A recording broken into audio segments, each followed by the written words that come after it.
আসসালামু আলাইকুম। দিনাজপুরে হিলি চেকপোস্ট ও বন্দর পরিদর্শন করলেন ভারতের সহকারী হাই কমিশনার মনোজ কুমার। সাথে আছে আমি ফারজানা নূপুর।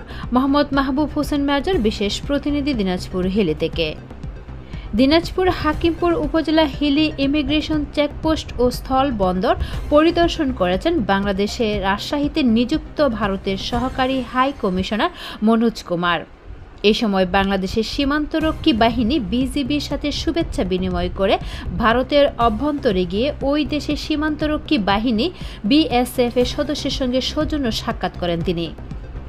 আজ বুধবার ৯ এপ্রিল দুপুর আনুমানিক ১টায় ভারতের সহকারী হাইকমিশনার মনোজ কুমার হিলিতে এসে পৌঁছলে তাহাকে ফুল দিয়ে স্বাগত জানান হিলি কাস্টমসের সহকারী কমিশনার এএসএম আকরাম সম্রাট।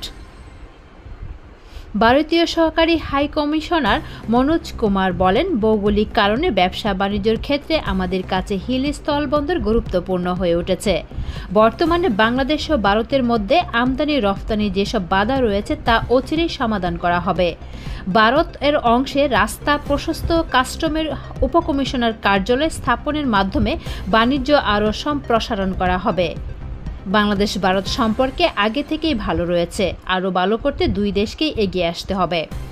এ সময় উপস্থিত ছিলেন হিলি সি&এফ এজেন্টের অ্যাসোসিয়েশন সভাপতি ফেরদৌস রহমান ও সাধারণ সম্পাদক মোহাম্মদ শাহিনুর রহমান শাহিন মণ্ডল, হিলি আমদানি রফতানি কারক গ্রুপের সভাপতি শওকত হোসেন শিল্পী, হিলি কাস্টম রাজস্ব কর্মকর্তা শফিউল ইসলাম, হাকিমপুর থানা অফিসার ইনচার্জ সুজন মিয়া, তদন্ত OC S M. Jahangir Alam, C and F agent অ্যাসোসিয়েশনের যুগ্ম সাধারণ সম্পাদক এস.এম. রেজা আহমেদ বিপুল, আমদানি রপ্তানিকার গ্রুপের সাধারণ সম্পাদক নাজমুল হক, নয়ন, সিরাজুল ইসলাম, আলহাজ শহীদুল ইসলাম সহ বিভিন্ন প্রিন্ট ও ইলেকট্রিক মিডিয়ার সাংবাদিকবৃন্দ উপস্থিত ছিলেন। ধন্যবাদ লোকালয় বার্তার সঙ্গে থাকার জন্য।